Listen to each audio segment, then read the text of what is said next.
Thank you for listening to the Matt's Movie Reviews podcast, available on Podbean, Apple Podcasts, Spotify, Google Podcasts, Amazon Music, and Stitcher.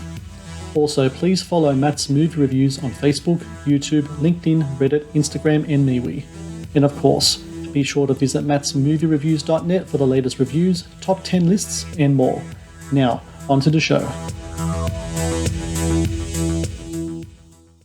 Detention! Oh, no, attention! I want to form a swing band. Really? A big band. Oh, I can get the arrangements. The question is, can you and your buddies cut mustard? There's a competition held in Santa Barbara called the California Battle of the Bands. Pretty amazing to hear these kids play and how they get along, different races, different backgrounds. Music seems to transcend all that. Is this band authorized? Who approved it? I authorized it. We've been getting a lot of attention and not a lot of it's good. No one will be excluded from the Nights of Swing. Period. Friends, not to worry now. Those kids aren't going anywhere. Trust me. Everybody knows we have to play for them because Macy and I are in the band. I can tell you the Knights of Swing aren't going to be invited to the competition. You really have something going here, Mr. Miller. No, you're not going to let Linwood be represented by no-color boys. We have decided against allocating any funds to that band for any reason. You have something worth fighting for, Herb. Don't ever forget that. And that's why we gotta make sure this band happens for these kids.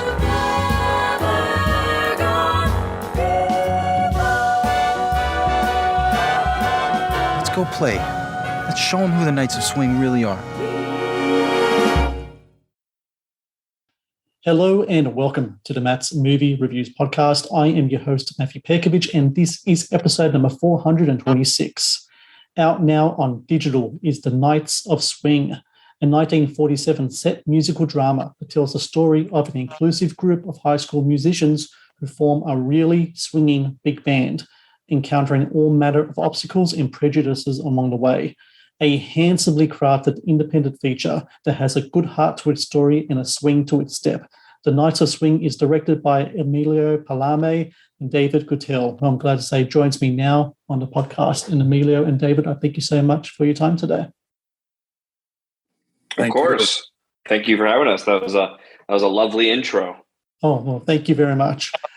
Emilio, I want to begin with you first. So the whole kind of genesis of this project, or at least the world that was presented to you, was from your producer, Roland Jacks. And you and Roland have, worked on material for a long time, music, etc. And the movie is somewhat based on his life experiences as a young man in a swing band in 1947. But interestingly, it wasn't necessarily a script that he gave to you to kind of spur this on. It was the song Schoolroom Blues, which in the movie is kind of like this really kind of almost kind of bluesy kind of like composition there. Is that true? Like, does he present that song, and from that song kind of spurned on this whole movie that we're going to see in front of us right now? Absolutely, and that's very astute of you to notice that. And what I would say is that Rollins sent me Schoolroom Blues, which is the opening song that we hear from the guys in the Jammin' Pajama Men, which is the young group of musicians who have this dream and this goal of becoming this big band. Yep. And so that was a song he wrote actually in 1957. And he sent me the lead sheet in February of 2018. And he said, what do you think of this? And what do you think we can do with this? Well, I loved it immediately.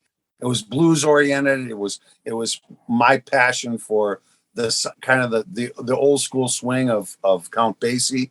I did an orchestration and arrangement of it for him. He absolutely loved it. And from there, we started collecting a few tunes. You Gotta Have a Dream, A Love Is Ours Tonight. And I just kept arranging them in this 40s style. And then he just did his thing, which Roland does so well. He started extrapolating on themes of what the Knights of Swing could actually be about. And then he started writing the script at that point, and the rest is history, really. So, Dave, it's really interesting. Initially, what was to be the Knights of Swing was supposed to be like a 10-part series, right? And then COVID hits. and now you guys have to kind of adapt to make it a feature film. What's that process like? Because what I understand was like kind of like 2 episodes already kind of shot, but at that point you guys are like, okay, we got to make a feature film out of this. What's that process like, adapting a TV series, what was to be a TV series, to a feature in the middle of actually filming the TV series? Well, the good news is that we shot the pilot. We shot 1 episode, and they shopped it around. And Roland realized that he would rather fund a feature film rather than trying to fund a series. And there's a lot of factors involved for that decision. And Emilio, originally I was the first AD for the pilot episode. I was not the director. I was not the director with Emilio. And Emilio reached out to me and asked me like, hey, David, we want to turn this into a feature film. Can you help us with it? Can you help be part of the writing process? Can you, and then also like direct alongside me? And I was like, yeah, sure. Of course. I love the music. I love the story. It's my first feature film as a director, and so the process was actually very grueling. Emilio and I spent many nights over deep quarantine, like hard COVID quarantine, like when it was all started, kind of reading the 10 episodes and then basically sifting through them of like what was the gold and what we needed to tell Roland's original ideas, and really kind of like take the characters that we liked, take the arcs and themes that we liked, take the music that we like, because there's songs that are in the series that never even made it into the movie, because the series allows you, so much more time. And it was a rather complicated process, but we didn't exactly have to do it while making the series. What we did have to do is that we had to figure out how do we keep what we shot, which is like the first 40 minutes of the movie. How do we keep what we shot to save on cost and to save on time, and extrapolate off that first 40 minutes with the rest of the series that is the movie? And so it was, like I said, Emilio and I going back and forth, and I had like a whiteboard with like all of the story beats, and like we'd walk through them and, coming up with new stuff, because we had to expedite certain arcs and we had to expedite certain themes because we only have so much time. And Emilio and I, we really kind of, worked in tandem to figure out what was the most important, what was the least important. And, we ultimately came up with what we got, which, really stoked about. And to me, it seems very seamless, because that first 40 minutes of the pilot essentially is the first act, right, of your movie. Yeah, and that's exactly. Just like any other film. You have your first act, and it kind of rolls along. Like when I found out about the whole thing about it being initially a serial, I was like, oh, okay, because sometimes you can watch productions like that, and you could tell where the certain edits are made, etc. But here, I thought it came across really well done. So I think the adaptation to a feature film is like really well done here. So Emilio, a big part of the movie is, of course, the music. Essentially, the Knights of Swing are a band in the film. You actually have to put together a band, and you've got like just great kind of musicians there, like Corinne Baker and Jeremy Staple, and in the 3 Bs with Emily Goglia. But I imagine casting this would have been a real process, because you have to find talented musicians, you have to make sure that they can act, and you have to also make sure that they can put off being looking young enough to play like high schools. And look, from Greece all the way up to like, people in their 20s are playing high schools. There's no big thing. But you have to get the trifecta there. How hard was it to try to get that trifecta together and get the cast that you have today? Because Emilio, I've got to say, the cast in the film do a fantastic job with all facets in there. Well, it was an interesting process because there's 2 aspects of it. The first thing was to find the 6 guys that fit to be the Jammin' Pajama Men, who become the core group that elicit Mr. Miller's tutelage to be the band director, right? There's those 6 guys. but there's also the 3Bs. And the 3Bs come through a longtime friend of mine, Darlene Koldenhoven, who did all the orchestration of the choir.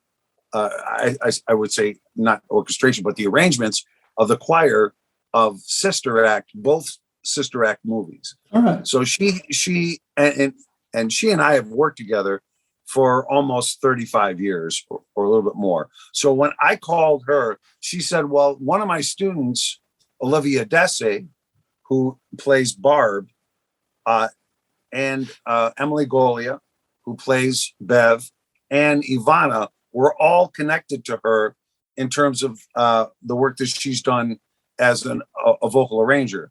So she said, I'm going to put these three girls together. And then that's where that casting came together as far as those three girls. And then overall, for all the other actors, there's a story for each and every one of them. And I don't know if we have time to go through that now, but. Well, I like to know about Richard Neal because I've seen him in movies before. I've reviewed movies with him in it. The number one thing about Richard that's really impressive to me is his voice. He's got such a rich timbre voice, and I think it really comes across as a very kind of like caring but authoritative kind of like teacher, very much in the kind of like Mr. Holland's Opus kind of mold of kind of like very kind of role model teachers, but like, you know, very kind of firm. He's a band leader. He's on top of everything. What was it like getting him to play the part of Mr. Miller in the movie? Well, it's really interesting because Richard and I worked on a feature film called Prodigy. Yes, I know Prodigy. Yeah. Yeah. And so I was on set with him for many days, and I watched what a fantastic actor he was in handling, because in Prodigy, he played the psychotherapist who had to handle a great deal of dialogue. And it made me aware of what a great actor this guy is. And I felt like he could handle anything. And so Rolland, our executive producer, watched Prodigy, and we talked about our symmetry together, working together, because we're on screen a lot in Prodigy, and we became great friends because of Prodigy. And he said, well, why don't you call Richard Neal to be the lead and play Mr. Miller? And I said, well, I thought about it for about 7 seconds. And I said, yeah, this guy's great. Let's do this. And so that's how Richard got cast in the movie. But I can tell you that so many of the other people that are in the story have their own genesis with me, as far as my relationship with them as actors. Because Jeremy Staple, for example, who we just are so proud of what he did with the movie as a young Black actor and a longtime friend. And I was in class with him with a woman who's cast me in several movies. Her name is Phaedra Harris, and she ran an audition group, and I was one of 2 white actors with 24 different Black actors, and Jeremy was one of them. And I worked with that group for about 6 years. And I got to do scenes with Jeremy over and over and over. And we had this relationship and this fun sense between the two of us. So when it came time to casting Conrad, I thought, well, Jeremy's perfect. My relationship with Richard from Prodigy was that. My relationship with Amanda Lamberti, who plays Mrs. Barlutsky, was from a workshop that I worked with for 5 years in that. My relationship with Curran Barker, who plays our lead actor, came because I was his dad's jazz piano teacher. And I saw his picture and I said, well, who's this young, handsome guy? Can he act? Blah, blah, blah, going forward. Kyle DeCamp, who plays Nolan, was on the roster with Richard Neal with his agent. And Christopher Parker, who plays our trumpet player, who is like a problem, his manager is my manager. And she said, oh, you got to get this guy in the movie. And the biggest key, I would say, Matt, was getting Greg Sadler, the guy who plays our drummer, because when you're filming stuff and you need to have someone who's both an actor and a musician portray this persona, and what Greg was able to do, he learned every 16th note of the performances that we recorded for the Nights of Swing. And when we filmed it, we blasted the tracks. And if a guy who's acting is not hitting the drums and like really making it happen, there's no way you would have believed that that's what was happening. And he was so good at it. And the same for the drummer who played with the Wilson High Raiders. These guys learned every single note because I was such a stickler as a musician to be, you know what I mean? To want this to be accurate. I've seen enough movies, Matt, where the stuff doesn't match and it doesn't fit. And it's not like a guy's playing a guitar lick and it's going up and the music is going down. Yeah. Right? It's crazy. Right? So I was very, very adamant about making sure that our movie was musically accurate as a musician myself. And just on that note, David, you know, what's really interesting about the film is that, and you have a quote about the movie, which is, this movie is about having a dream and putting in the hard work to make it work. And what's really great about this film, The Nights of Swing, is that sometimes in movies that deal with music, it can be a kind of tropey thing where people just find perfection straight away with their instrument, or something from within them can just create like a hit song out of nowhere. This movie shows the practices. It shows the repetition. It shows the performances are getting better and better and better. So when they finally do hit that last kind of like battle of the band's performance, you know by that time they're a well-oiled machine. How important was it to show that process, that evolution, that these people, this group of kids would come together not only as musicians, but as people as well? Because I think that's a really kind of essential kind of point to the whole movie. When it comes to the first and foremost thing is like, when it came to the music, that is like Emilio Palame, like king of music, all of the orchestrations, him. My role was really kind of, how do I tell this visually? And like my job was like, how do I tell this visually? Because I am not a music person per se. Like, I don't play any instruments. I never have. I'm a visual person. And so my job was like, okay, how do I show these kids practicing, and how do I show these kids this evolution that you're talking about? It really just came down to a story, like just down to the story of like what has happened, you know? And like, for me, it was important because it needed to be believable, because like you said, the main character picks up a microphone and all of a sudden they have the #1 hit record in the movie, kind of thing. It was a very like, and that kind of the truth of that came from Roland's story, where Roland did this in the 1940s or 1950s. And he went through that process, and it was evident in the original series that these kids progressively got better as the series went along. And so it for me, it was kind of visually showcasing that, and visually showcasing like the kids practicing, the band room, like where all the hard work goes in. You know, there's a lot of, the movie has a lot of themes of like putting in the work, putting in the effort, like pursuing your dreams. And it's through all aspects of the kids. And you kind of have some antithesis of the kids, is like Elliot, for example, he's really good, but he doesn't necessarily want to put in the effort or the hard work. And that ultimately gets the best of him. Mm-hmm. And I think we all kind of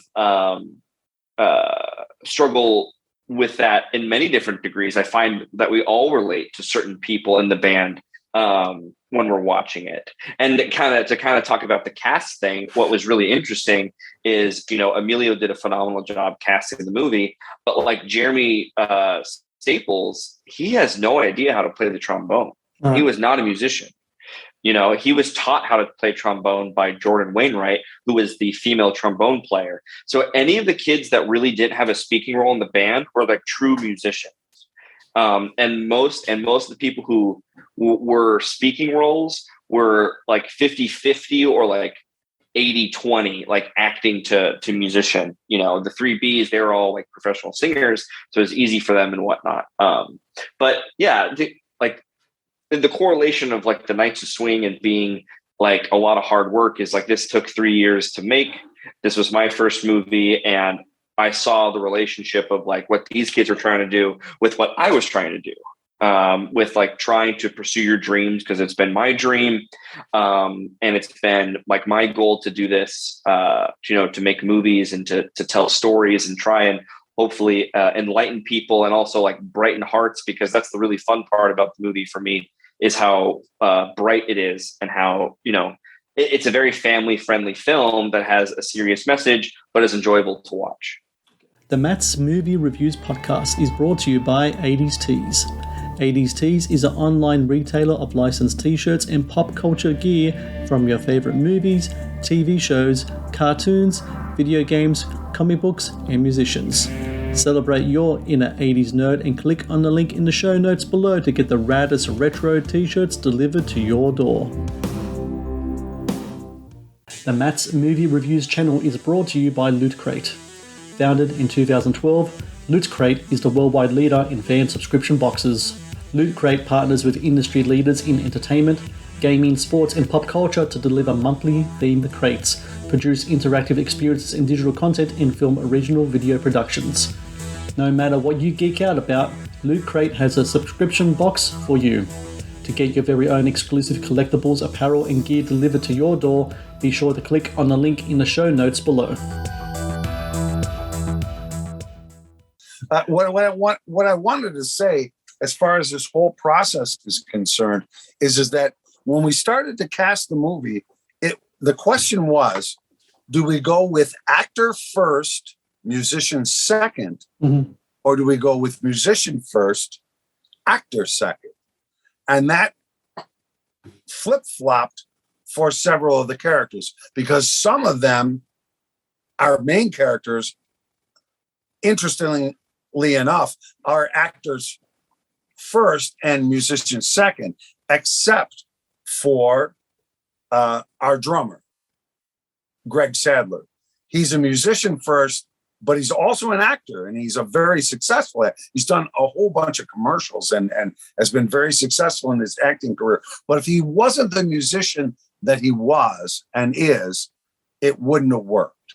That was the key for making the realism of the band work, if that makes sense. It does. And it works so well in the movie as well, because, you were saying just before, David, about how, just looking at my cast list here, about how Jeremy didn't know how to play his instrument. I wouldn't have guessed that, because he did such a great job at it.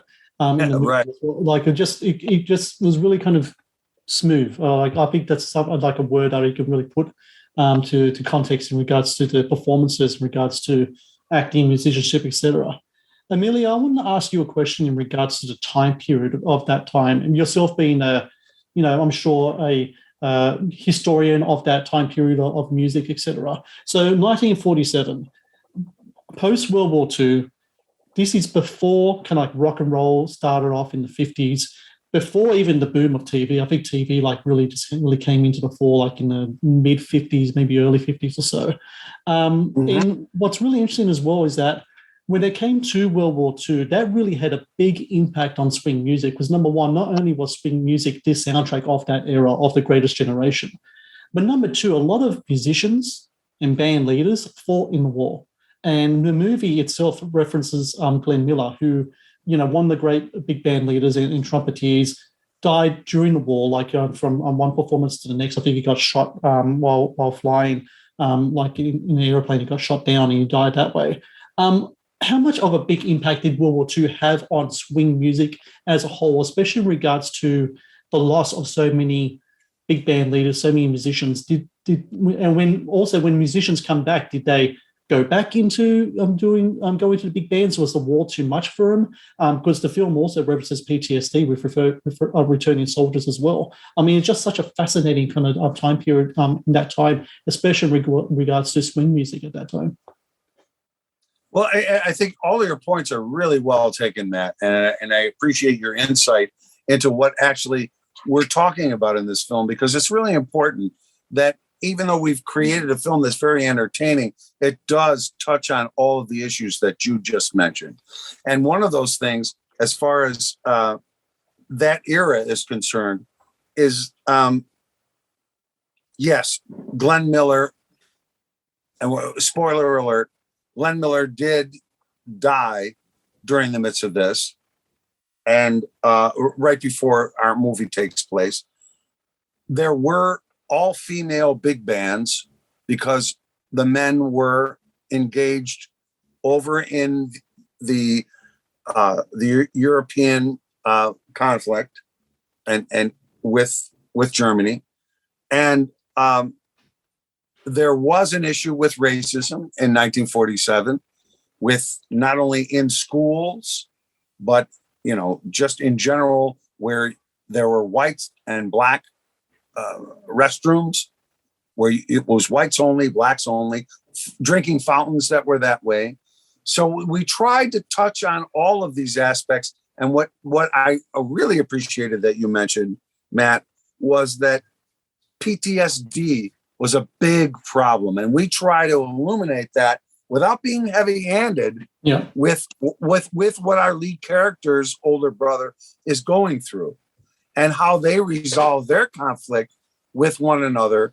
Is like he had to look at Gifford, Wesley, who's the older brother, had to look at Gifford and say, you were just here stateside.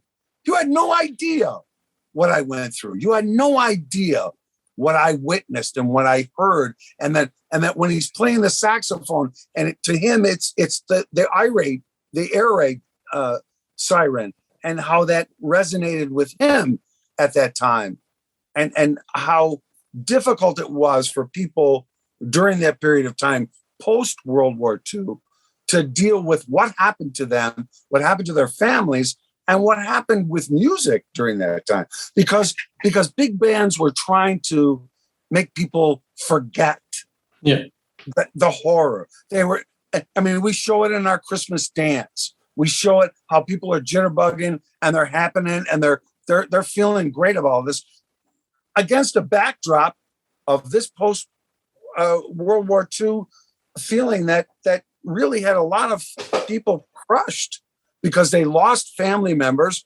just like in our movie. And the scene with Mrs. Barlutsky, and when Sergeant Washington delivers the notice that their son Buddy had died, and I'm not going to be a complete spoiler alert here, but that scene is really powerful to me. Because, right?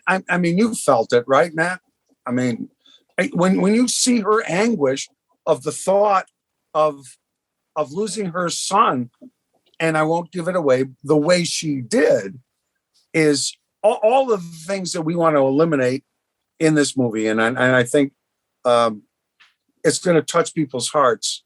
And I really hope it does, not only musically, emotionally, psychologically, and, in some way spiritually, because we do talk about the power of prayer in the movie, not from just a Christian standpoint, just from, putting a thought out there to the universe and saying, what was that your friend said to pray about? Like, out of them? What was that? To put good thoughts out in the universe and receive the results of that. And those are all the things that we want to say in the Nights of Swing. Did I go on to all? No, not at all. And David, just to continue on with that, you definitely have your villains in the movie, people in the film whose motivations are like just really steep down into a deep hatred. But what's also kind of very impactful in regards to the film and in regard to the scene that you just mentioned before, Emilio, is that a lot of times there is a root to the cause of their pain that is presented in the film. And not only that, does it make them human, but it also leaves open the path for redemption as well for a lot of characters. You mentioned before, Amelia, about the prayers. To love people unconditionally, to pray for your enemies.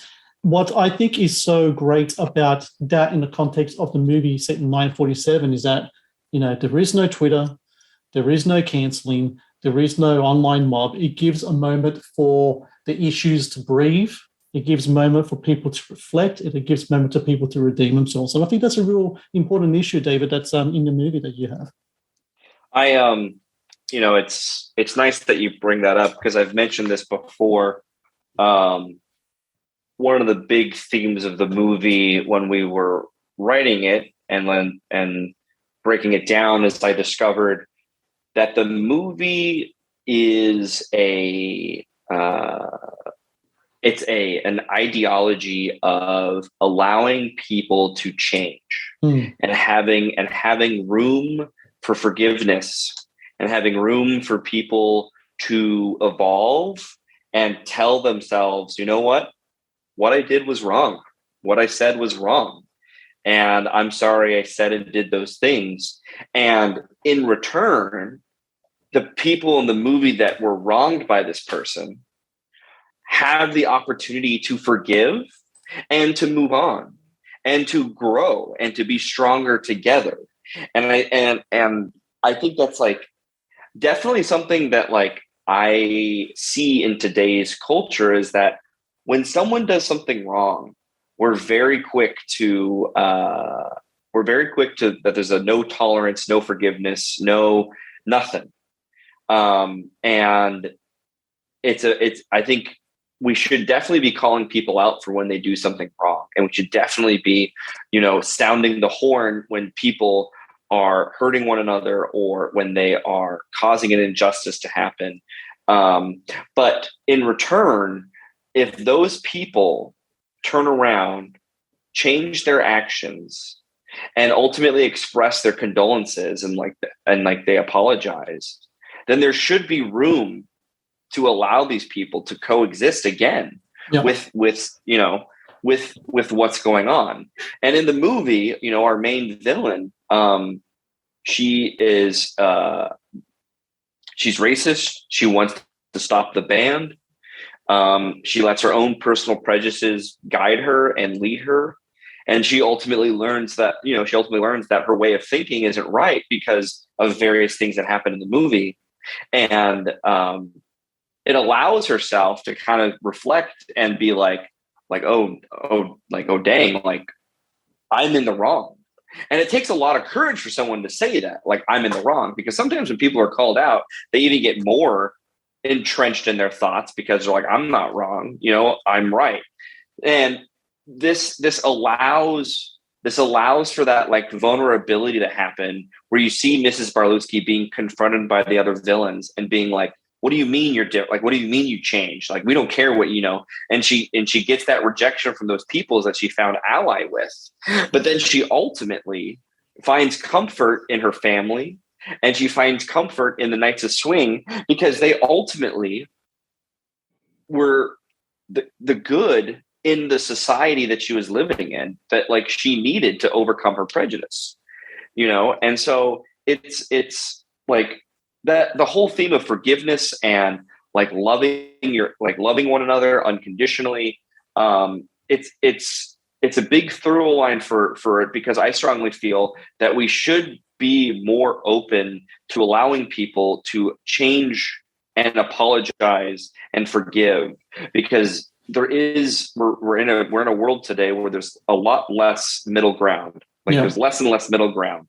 And if without middle ground, then only heartache and headache can come, if there's no way to reconcile with those who have done you wrong or reconcile with those who think differently, then there's literally no hope, for us getting along. Yeah. There's literally no hope. And so this movie is an aspect of we should allow ourselves to forgive those people who wrong us. Like we know they're in the wrong, but if they are expressing themselves truthfully that they are sorry, then we need to reciprocate that. Yes, you know. definitely.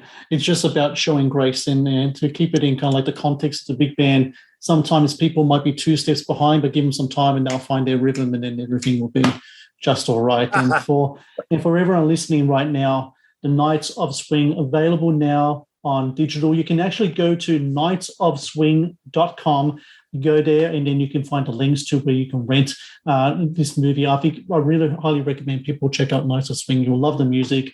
You'll love the performances. You'll love the story. To me, this is a movie that had a real good pulsating heart in the center of it.